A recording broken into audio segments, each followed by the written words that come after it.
Shalom Ibu Bapak, sahabat terang hidup yang berbahagia dalam Yesus. Kita bersyukur karena kita sudah diselamatkan dalam Yesus karena iman kepada Kristus. Hari ini kita bahas satu tema penting, yaitu ini studi kasus. Seorang istri minta berpisah dengan suaminya. Saya baca satu ayat saja dari 1 Korintus 7 ayat 10, firman Tuhan. Kepada orang-orang yang telah kawin aku tidak, bukan aku, tetapi Tuhan. Perintahkan supaya seorang istri tidak boleh menceraikan suaminya. Ya. Ayat ini jelas, juga ayat yang ke-11 bahwa suami jangan menceraikan istrinya. Jadi istri jangan menceraikan suaminya. Suaminya jangan menceraikan istri. Dengan kata lain, baik istri, baik suami jangan bercerai. Itu standarnya.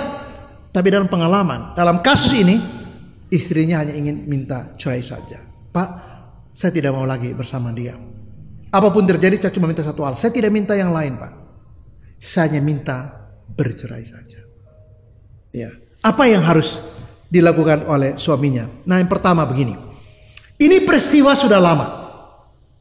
Ya, kalau masalah yang terjadi atau pengkhianatan terjadi satu kali, istri pasti kecewa, marah, dan kesal. Kalau terjadi dua kali, pasti derajat kekesalan, kemarahan, kesedihan bertambah. Konflik, mungkin pertengkaran, mungkin lain sebagainya akan bertambah derajatnya.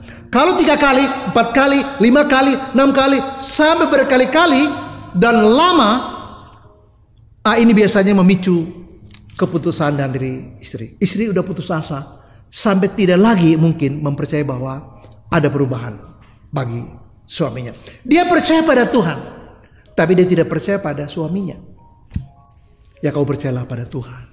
Ya Pak, saya percaya pada Tuhan, bahwa Tuhan sanggup mengubahkan suami ibu. Ya tapi Pak, udah ini 20 tahun Pak saya menunggu Pak. Jadi saya menikah masih muda sekali Pak. 20 tahun kelakuannya tidak berubah, malah semakin menjadi. Jadi kalau sampai istri memaksa, dia bahkan tidak memiliki keinginan apapun. Dia tidak berharap apalagi dari hubungan ini, kecuali ingin bercerai saja. Maka saya mengatakan bahwa ini sudah lama, dan istri pada posisi tidak lagi mungkin percaya bahwa suaminya bisa berubah. Dan karena itu kita harus mengerti bahwa alasan cuma satu, dia ingin berpisah. Saya tidak setuju, karena Alkitab katakan dalam ayat ini, istri jangan ceraikan suami. Ayat yang ke-11, suami jangan ceraikan istrinya. Jadi dua-dua jangan bercerai. Tapi itu fakta yang terjadi dalam pernikahan mereka. Ada standar Alkitab, ada prinsip firman Tuhan, gak boleh bercerai. Tapi faktanya ibu ini hanya ingin bisa saja. Karena hatinya mungkin sudah terlalu terluka. Dan dia tidak mungkin lagi percaya bahwa suaminya bisa berubah. 20 tahun dia menanti. Dan tidak ada perubahan sedikit pun. Tidak ada sedikit pun tanda-tanda bahwa suaminya akan berubah. Dan dia give up. Dan kalau itu benar, inilah yang saya ingin kita sama-sama fahami. Hal yang kedua, mengapa istri sudah putus asa? Karena dia menyerah pada keadaan dia. Ketika kita mengatakan jangan menyerah Bu, ayo masih ada harapan. Dia sudah menyerah. Karena dia hanya ingin berpisah. Mengapa? Dia berpikir barangkali mungkin berpisah sebagai lebih baik daripada perkara ini tidak pernah selesai. Berpisah mungkin salah, tapi ini fatal sekali keadaan ini. Pernikahan ini fatal sekali. Jadi mungkin berpisah salah. Berpisah itu tidak enak. Berpisah itu Tuhan tidak kehendaki. Tapi daripada dia menjadi makin hancur, dia tidak mau. Jadi dalam kondisi ketidakadaan harapan, hopeless sekali, dia berpikir ya mungkin berpisah lebih baik. Walaupun dia tahu berpisah itu tidak baik, tapi masih lebih baik dibandingkan dengan bertahan dalam suasana ini. Dia sudah putus asa dengan situasi pernikahannya.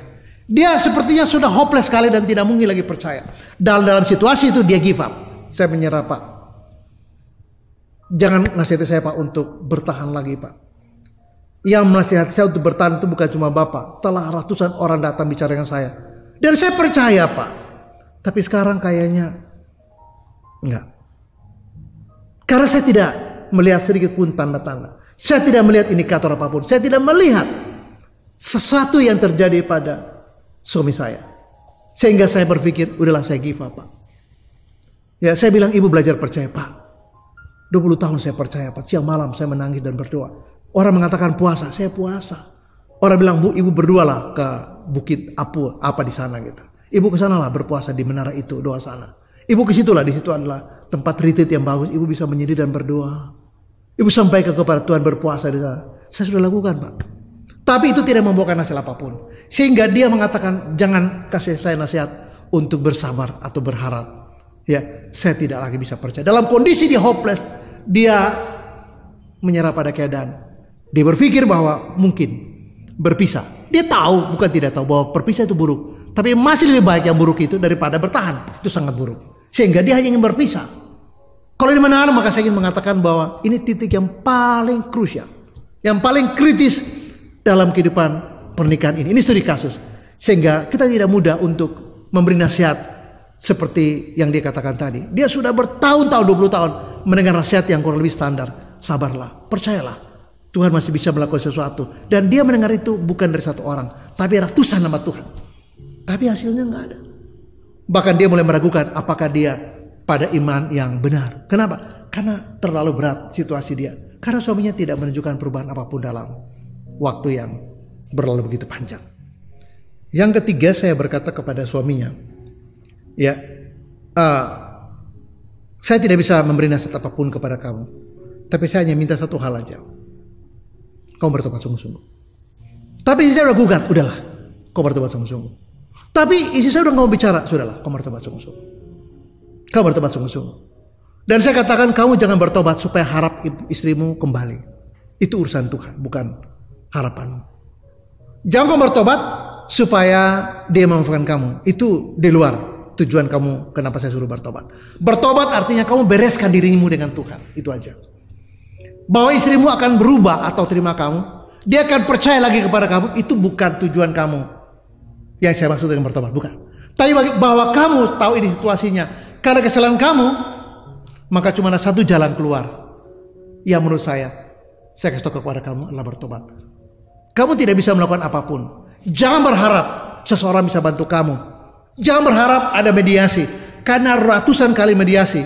Baik orang tua, baik mertua, baik pendeta, baik konselor, baik psikolog, baik psikiater. Dan beberapa orang yang dianggap expert untuk kasih nasihat juga enggak. Jadi yang penting buat kamu bukanlah meminta siapa memfasilitasi, memediasi. Karena itu sudah berkali-kali terjadi selama 20 tahun terakhir ini. Maka satu hal yang saya minta dari kamu adalah kau bertobat sungguh-sungguh. Bertobat itu apa? Pokoknya bertobat sungguh-sungguh. Kamu harus bereskan semua yang kamu lakukan selama ini dengan Tuhan, bukan dengan istrimu. Dengan Tuhan. Kalau kamu beres dengan Tuhan, nanti Tuhan yang bilang kamu. Kalau kamu beres dengan Tuhan, nanti Tuhan akan membuka jalan. Bukan mediasi. Kalau kamu betul-betul bertobat, Tuhan tahu pertobatanmu. Tuhan tahu isi hatimu. Tuhan tahu seperti apa kamu menyadari dan mau bertobat. Kenapa? Karena selama ini istri kamu melihat dan dia tidak melihat tanda-tanda itu. Jadi kalau kamu bertobat, jangan perlihatkan kepada dia bahwa kamu bertobat. Tidak ada kaitan dengan dia. Jangan kasih tahu ke orang supaya cerita kepada istrimu bahwa kamu sekarang sudah bertobat sungguh-sungguh. Dia tidak akan percaya itu. Tetapi kamu bertobat aja sungguh-sungguh, tanpa harus menjelaskan dan buktikan kepada istrimu bahwa kamu bertobat. Nggak usah. Biar Tuhan yang bekerja. Karena Tuhan tahu bahwa kamu bertobat. Jadi urusan kamu bukan dengan istrimu. Urusan kamu adalah dengan Tuhan. Jadi bertobatlah sungguh-sungguh. Biar Tuhan yang bekerja. Seperti apa? Saya nggak bisa prediksi. Itu unpredictable. Jadi apa yang Tuhan lakukan, biarlah dia lakukan. Tapi poin you ialah gak usah urus istrimu. Urus saja pertobatan. Tapi kalau istri saya minta cerai, you jangan bicara itu. You sekarang bertobat saja sungguh-sungguh. Tapi istri saya udah mau ngomong dengan saya, sudah, you jangan tanggapi soal itu. You sekarang bertobat saja sungguh-sungguh. Pokoknya kau bertobat sungguh-sungguh.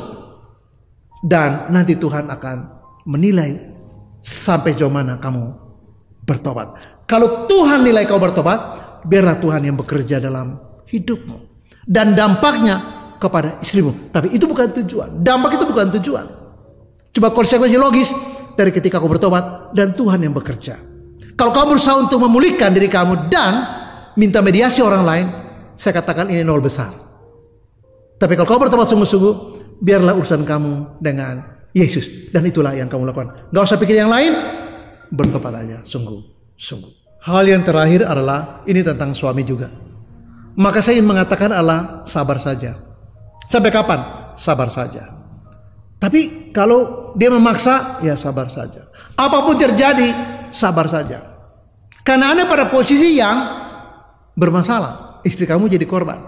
Jadi urusannya kamu dengan Tuhan. Yang tadi poin ketiga, bertobat saja. Lalu kamu sabar aja. Mengapa? Karena Tuhan bekerja sesuai dengan agendanya, bukan agenda kamu. Dia bekerja dalam rancangannya, bukan rencana kamu. Buang semua harapan, buang semua estimasi, buang semua target, buang semua harapan-harapan kamu. Pokoknya kau bertobat aja. Dan sabar aja. Karena apapun yang terjadi, udah kamu terima aja. Jangan protes, jangan buktikan. Jangan suruh orang lain kasih tahu bahwa kamu udah bertobat. Jangan kasih tahu orang lain supaya beritahu kepada istrimu bahwa sekarang kamu sudah sungguh-sungguh. Jangan.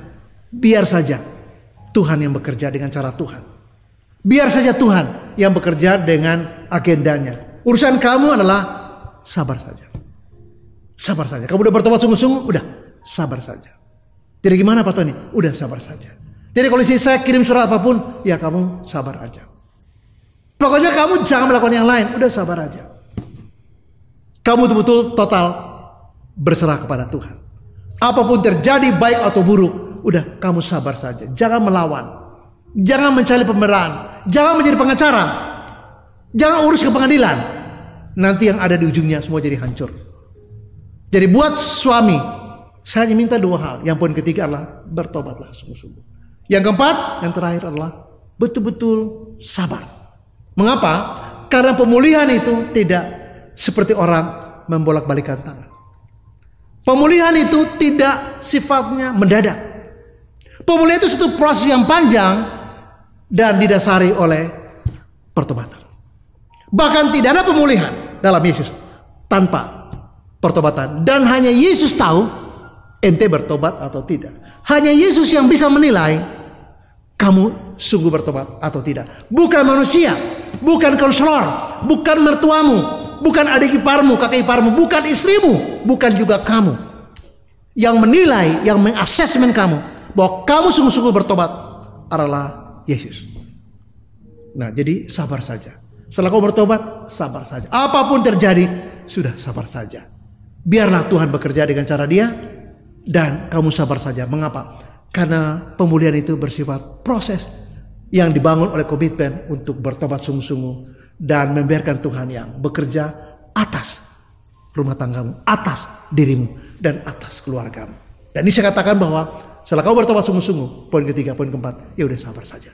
Karena percayalah bahwa Tuhan bekerja dengan caranya sendiri membawa kebaikan buat orang yang sungguh-sungguh dia nilai bertobat. Dan penilaian itu bukan dari manusia, tapi dari Tuhan sendiri. Biar Tuhan menilai dan Tuhan tahu kapan memulihkan hidup seseorang. Hal yang terakhir saya menutup dengan saya dengan mengatakan begini. Jangan tergoda untuk menempuh cara lain. Saya pernah memberi satu konsili buat keluarga yang seperti ini.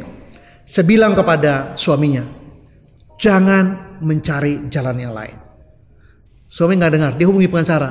Hanyalah waktu 6 bulan mereka bercerai. Tapi ada satu pernikahan belum pulih sepenuhnya, tapi perubahannya mulai terjadi. Kenapa? Karena kita harus sabar bahwa Allah bekerja dengan caranya dan waktunya. Jangan tergoda untuk menempuh cara-cara yang lain, walaupun secara rasional kita anggap ini benar, walaupun secara kontekstual kita anggap ini pas. Tapi saya mengatakan sekali lagi, saya garis bawahi sekali lagi bahwa pertobatan Anda sungguh-sungguh itulah yang kemudian Tuhan akan nilai dan menentukan pemulihan buat hidup kamu. Terus memberkati dan shalom.